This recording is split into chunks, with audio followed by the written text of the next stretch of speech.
Hey everyone, I have another story to share from a fellow victim. Don't worry, I got some good revenge on the person who wronged me. In this case, it was my husband. I'll use fake names so people don't get recognized. I'm Aita, and my husband is Darren. People used to call us the perfect couple because we had a good relationship and a decent marriage. But after we got married, Darren started having issues with me. He refused to take me to his work parties and didn't want me to mix with his friends. He worked in a high position with lots of fancy friends and clients, while I was running a small but growing business and also worked at a charity foundation, which he didn't like. He felt I wasn't good enough for his circle. I have low self-esteem and confidence, so his behavior hurt me. I didn't stand up for myself and stayed with him for too long. Now, let me tell you how I ended up divorcing Darren. It all started when I reconnected with an old school friend, Lena, at a school reunion. Her husband, Jeremy, is a very successful businessman and a millionaire. Lena invited me to a big party her husband was organizing. I agreed and told her Darren had been wanting to meet Jeremy for work purposes. Lena said she'd put in a good word for us. When I told Darren about it, he was thrilled. He said, "This is my chance to shine, ARI. This invitation is a sign from God. I'm going to get that promotion and make Jeremy our official client. I'm so happy." Lena said she'd help us too. "This party will change my life for the better." I was happy to help Darren, but he didn't appreciate it. In fact, he did something worse. Just a few minutes before the party, I was trying on a dress I bought for the event. I'm not usually a dressy person and mostly wear work formals and casual clothes. I knew none of those would be suitable for a grand party, so I ordered a dress online. It fit perfectly and I felt beautiful in it. I called Darren to see it, hoping he would be proud of me since he always complained about me not dressing up more. I thought this time he would be proud of me, but his reaction wasn't what I expected. He looked blank and said, "Why did you suddenly buy a dress?" "I bought the dress for the party, of course." "Do you like it?" "I think I look really good. You always complain that I don't dress up." "How do I look now?" "Well, you look decent, I guess, but there was no reason to buy a dress for the party." "Why not, Darren? I know it's just one party, but I haven't been to anything this big before. We can't look out of place now, can we? I want to look my best." Darren made a face but didn't say much. He also didn't properly compliment the dress. His reaction made me feel insecure, and I started to doubt myself. Darren was making my confidence dip dangerously low. Still, I straightened my back and said, "Is there a problem with the dress, Darren? Do I look bad?" "I doubt that a dress will make you blend in with them, AOI. Don't you think it would be a good idea for you to skip this party? I don't know what you'll do there." "Of course, I'm going to the party. Lena would be expecting me there. I'm also very excited to meet her husband. You do know that he's a millionaire, right? This party is going to be filled with all sorts of high-profile people. I don't think that is something you would like." "Why won't I like it, Darren? How do you know that I won't end up making friends there? I'm pretty sure I will be able to hold my own with them." "Well, I don't think so, ARI. You're just not their type. All the men there have smart and beautiful wives, and I doubt you'll be able to blend in with them." "What on earth are you trying to say, Darren? You know well enough that most of the men there have trophy wives. The others who don't have the best-looking wives have partners who work in high-paying jobs and are on a different level altogether." "Exactly, Darren. I'm pretty sure there will be people who would be interested in talking about more than just beauty. I can hold my own in that segment too. I can always talk about my business and my life." "Oh please, ARA, don't tell me you're planning to talk about your stupid business. I'm sure you will bore them with all your talk about your stupid business." I felt hurt and slighted when Darren said those words. First, he indirectly called me ugly, and then he belittled my business. He had always been somewhat disinterested in my business, but this was the first time he openly called it stupid. He had concerns about me not making enough money through it, but those comments had died down recently. Now I understood that it was probably because he was busy with work and didn't have time for me.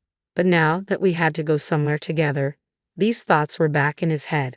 Instead of giving up completely or causing a scene, I calmly said, "You might find my business uninteresting, but that doesn't mean everyone else will. Besides, you do remember that I work at a charity foundation as well. Going there will help me get sponsors." "You are not being serious right now, ARA. Are you telling me that you will be trying to get sponsors for your charity foundation at the party?" "Yes, it is a great opportunity to meet new sponsors. Like you said, there will be a lot of rich and influential people there. I can't miss that chance, and I doubt I will attend another party like this in the near future." Darren closed his eyes and released an exasperated sigh. He looked like he was holding back and trying not to yell at me. I was honestly starting to feel weirded out by his reactions. It was just downright bizarre. I had no idea what his problem was or why he didn't want me with him. I didn't ask anymore because he stood up and left the room.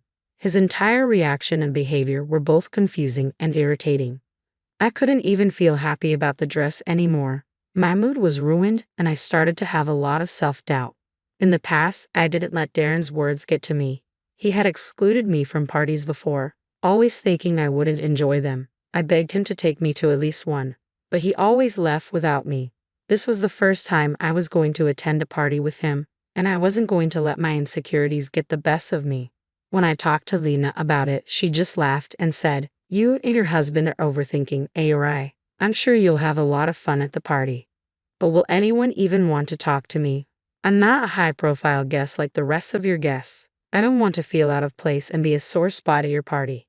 "You're worrying too much, Ari. Nothing like that will happen. I'll be there, so you have nothing to worry about." "But Lena, you can't be with me all the time. This is your party, and you are the host. You'll have to meet and greet everyone." Darren usually goes off and does what he wants. I don't want to be left alone with no one to talk to. We're not snobby and uptight people, Ari. In fact, I have a lot of friends who are dying to meet you. I've told them all about your business and charity foundation. They're really interested in knowing more.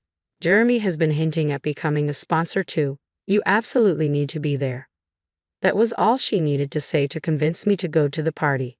Getting sponsors for my charity was very important to me. It was the main reason I wanted to be there. Knowing that a literal millionaire was interested in my foundation, nothing was going to stop me.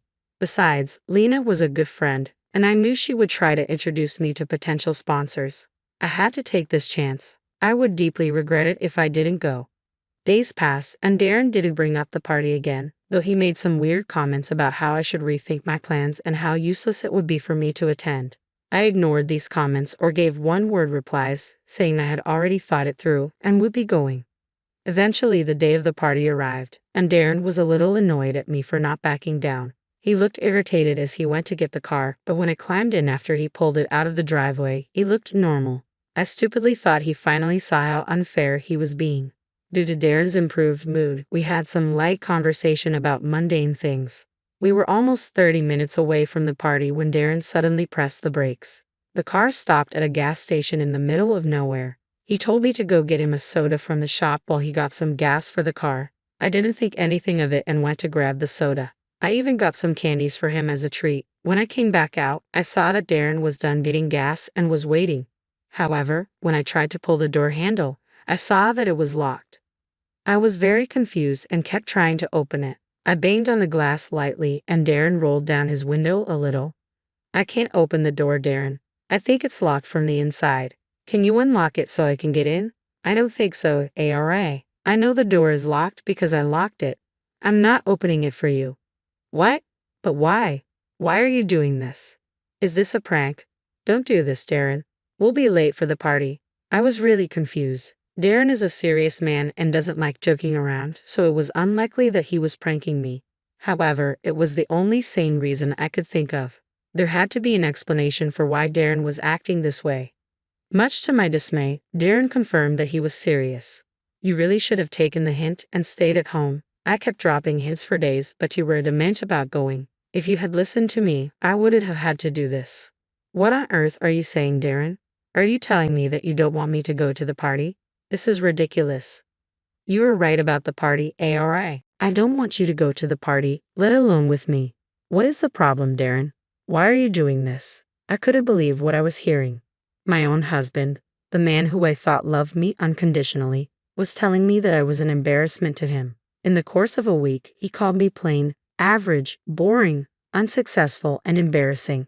My mind was crowded with his negative depiction of me, and my self-esteem took a hit. I had tears in my eyes when I said, "You think that I am embarrassing? What are you even saying, Darren? What have I ever done to make you embarrassed?" "Oh, no, Ari. It's not like you never embarrassed me. I simply didn't give you a chance to do that. That's exactly why I don't want to take you to my work parties and such. But there has to be an explanation, Darren. What have I ever done? Why are you so embarrassed with me?" "Really, Ari? I have to tell you that as well. Where do I even start? You're just a plain, average-looking girl who doesn't belong in these circles. Then you keep talking about your stupid business and your irritating charity foundation. It's just straight up embarrassing. So you think me working for charity is embarrassing? And you think I am a plain, useless woman who hasn't done anything in life? Someone who's not worthy of your status, is that what you're saying? Those are your words, not mine. I can't change my wife, but I can sure save my reputation by not taking her to upscale parties. Now, I've had enough of this chit-chat. Step away from the car because I will be leaving. This party is important, and I don't want to be late and leave a bad impression. You just text your friend that you won't be coming. I'll tell her that you're sick. With that, Darren drove away so quickly that all I could do was watch. After the things he just told me, I wasn't sure I wanted him to go to the party anymore. I was so much in shock that I didn't know what to do. I sat down on a bench at the gas station and started to cry. All my pain kept pouring out of me in the form of tears. I was so hurt and felt so humiliated that I didn't know how to calm myself down. I realized that Darren was hiding me from others because he was embarrassed by me. I was being cast aside and hidden for years because he didn't think I was on his level or worthy enough to mix with elite society. The fact that the love of my life would demean me so much was a punch to my gut. I sat there, pondering about my life and lamenting what I knew was the end of my marriage. However, after a while, I realized that if I didn't go to the party, I would be proving Darren right. I quickly pulled out my cell phone and called Lena. When she picked up, I said, "I'm so sorry for disturbing you, Lena. I had to call you because this is urgent." "It's not a problem at all, ARA. Most of the guests haven't even arrived yet. Tell me what's wrong. You don't sound good." "My husband has just abandoned me after 30 minutes from the party venue, Lena. I'm standing at the gas station somewhere on the highway. I couldn't believe Darren would leave me in such an unsafe place." After telling Lena everything, she was pretty angry at Darren and said, "I can't believe the audacity of that man, ARA. I don't know why you married such a fool. Don't you worry, I'm sending you a car right now. I will give you my driver's phone number as well." "Thank you so much, Lena. I'll go stay inside the shop till your driver arrives. You've been such a huge help." "Oh, please don't even mention it. I just want you to reach the venue safely. As for your husband, I think you should take some action against him. This was just horrible." "I know, Lena. I'm already doing a lot of thinking. There is no way I will ever forgive him for this. He can just leave me while he goes and enjoys the party." "Oh, ARA, he will never get to enjoy the party now. You were our guest, remember? Your husband is only a +1. He won't be allowed inside the venue without you. I would have let him in if you genuinely couldn't come out of your own will. But now that I know the truth, he will never get in. That is, until you say the words. You know what, Lena? Let him stay outside. He doesn't deserve this invite. For once in his life, I will put him in his place." I was raging mad now, and Lena just laughed. She was really glad that I was standing up for myself. I hung up and quickly sent her my location. Her driver was at the gas station within 20 minutes. I got into the car, and as I was nearing the venue, I got a call from Darren. It was almost an hour since he had dropped me off at the gas station. I picked up the phone, knowing full well why he was calling. "Why is the security at the venue not letting me in? Did you send me the right QR code?" "Yeah, Darren, I did send you the right QR code. That's not the reason why you have been denied entry." "I don't understand. They're telling me that I cannot enter the venue on my own." "They're right about that, Darren. What makes you think you can attend the party without me? You were not the one who got invited." "What do you mean, ARA?" "I mean that you never got an invite. The QR code you scanned was my invite. You were meant to be my +1. You never got a real invite to attend the party on your own." Darren was silent for a few seconds before he started to speak. I quickly hung up because I was already at the venue. The car I was in was a shiny new BMW, so I arrived at the party in style. When I walked up to the main entrance, I saw Darren having an argument with the guards. When he saw me, he quickly came up to me and said, "There you are, ARA. I was waiting for you. Let's go inside now that you're here. There won't be any problems with me going in." "What makes you think I will go in with you? Last I remember, you intentionally stranded me at an unknown location so that you could attend this party on your own." "I made a mistake, ARA. Let's not drag this out right now. You're here, so everything is well. Let's just go in and do our work." "No, Darren. I will go on and do my work that you think is boring and embarrassing. You will stay outside or go back home." "No, ARA, please don't do this. Jeremy is an important client to me. I can't miss this opportunity. What makes you think Jeremy will be your client after this? Lena knows everything, and I'm pretty sure she will tell Jeremy not to do business with you. Darren had never considered this to happen. He was so sure that he could go to the party that I got invited to, and then charm my friend's husband into being his client by using my name. Well, he got to do nothing of the sort. He begged and pleaded with me. He even said that he would lose his promotion if he lost Jeremy as a client. Did I give in to his demands as always? Well, no. This time, I did what I could do to stand up for myself.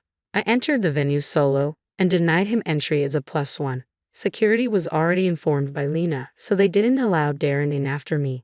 In the end, he had to drive back home. I had a blast at the party and went home in Lena's BMW.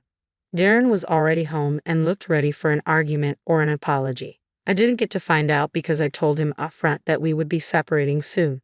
While Darren took in that shock, I shut myself in my room after several rounds of crying and begging. Darren learned the hard way that behaving like a bad husband would make him a divorced man. Yes, we got a divorce after all, and yes, he did lose the promotion as well. Meanwhile, I made some great contacts at the party and now regularly get called for almost all of their events. I made some great friends and colleagues while also getting out of a toxic marriage all at one party.